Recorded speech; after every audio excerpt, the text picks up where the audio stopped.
JonTron. Here's a new show that I thought just needed to be made. It's called Shit Fucks Up.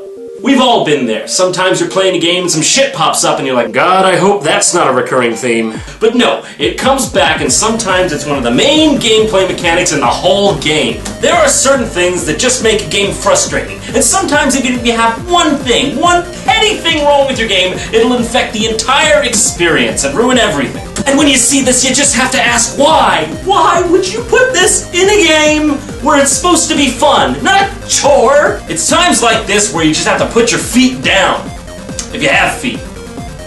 And thusly, that is the point of this mini-show, to showcase the shit in games that is nerve-wrackingly game-breaking and almost makes you put down the controller and say, fuck. This time's topic, These QuickTime events, these are the bane of Who's doing that? My QuickTime powers. How you liking them? What about that, show you were supposed to be working on? How's that going, huh? I'm working on it. You piece of shit. You fucking piece of shit. Games are supposed to have flow, you know? So, let's delve into why QuickTime events are the cause of global warming, alright? Alright. I know that one of the first games to make QuickTime events a thing was Shenmue, but Shenmue I say, I never played that game. The first time I experienced the terror of the timed button press was in a game we all know and love as Resident Evil 4. Now at the time, it was sort of a novel thing to me. It wasn't really in games prior to that, so I mean, I didn't think much of it. Not to mention, Resident Evil 4 is one of the best games I've ever played, and the QuickTime events didn't come up that often, so I didn't notice it too much. So you'd be keeping on, playing the gameplay part of the game, and then came a cutscene. Awesome, let's just put that down. Oh shit, what the fuck? Yeah, that's real great. Get us in the middle of a freaking cutscene when we're not even supposed to be playing? What's the point? Oh, and what, I have to watch the whole thing over again? I know that's another episode entirely, but if you're gonna be unfair about getting through your cutscene, don't make us watch the same cutscene all over again. Bring us straight to the QuickTime event. This is just utter bullshit. It completely destroys the flow of the game. It's the same thing in Bayonetta. You're having fun. This game is great. This game's fantastic. But all of a sudden, whoops, you missed the 3-second cue that came out of nowhere. Looks like you have to do it all over again. Why?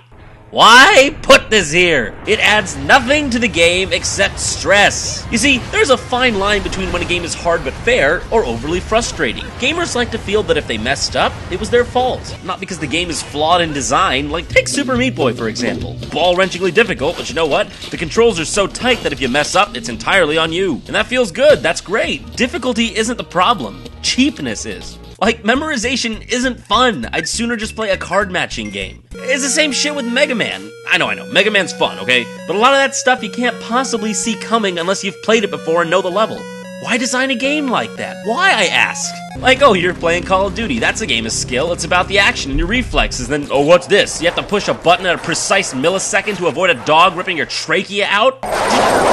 What's the timing? I can never fucking do this shit! Why make a vaguely timed button push the center of whether I live or die in an already frustrating game? It's not fun.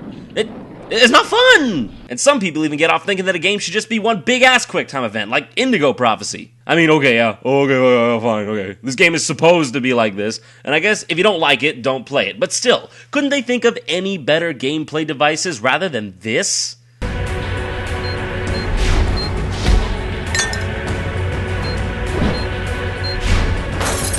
And that brings us to the big daddy of them all, God of War. Yeah, now let me just say, God of War is a great game. The gameplay is great, it's fun, it's fantastic. But anytime you kill anything in this game, you've got to go through a series of timed button presses, and if you fail, the enemy will buck you off like Bruce Valanche at a Marlon Brando convention. And you have to do it all over again. If I wanted to play DDR with a D-pad, I'd fucking just play DDR with a D-pad! This is useless and only adds frustration to an otherwise perfect game series. Some may argue that the button presses where you just have to ravenously tap the button makes you feel like you're actually ripping something open, and that adds to the game.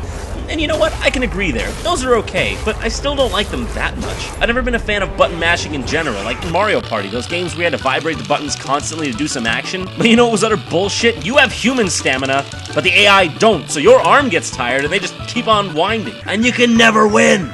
Never! I've just accepted that over the years. I mean, I could never compete with someone who's had as much experience jerking people off as Peach. She's got one hell of a strong arm there, huh? And last but not least, let's visit a newer game that seems to have caught the QuickTime fever, Castlevania Lords of Shadow. Even though I feel somewhat sick as to call this a Castlevania game, everything in this game is a QuickTime event. Everything! QuickTime on the bosses, QuickTime in the swamps, QuickTime on a horse, QuickTime on a crank. Yeah, this is why I take time away from doing my taxes, to watch a crank slowly get pulled. And I think it just makes it that much worse that this game shamelessly borrows or steals from other games like God of War and Shadow of the Colossus? Wait, Shadow of the Colossus? Who fucking rips off Shadow of the Colossus? That's like putting a hat on the Mona Lisa and saying, yeah, dude, I painted that shit. Wow, this game takes ripping off to a whole new level. Look, through all of this, what I'm trying to say is that games are fun when the gameplay is dynamic and is tangent to the goal of the game. Such as the previously mentioned Super Meat Boy. You apply your platforming skills to the needlepoint controls and try to get to the end of the level. Fun! Having to watch a cutscene multiple times because of a missed button press? Annoying. Beating a purple coin level in Super Mario Galaxy using nothing but your twitch reflexes? Rewarding. Slowly turning a crank with timed button presses? This is more akin to circumcision, bro. Developers, creators, artists, I'm talking directly to you right now. I'm talking to you as a hardcore gamer who only wants what's best for the game industry. QuickTime events. Take them out back and end the problem once and for all with your Winchester, I say. Peace. Go to normalboots.com right now to see a new JonTron original, and if you want to follow us on social networking, go to facebook.com/JonTronShow or twitter.com/JonTronShow.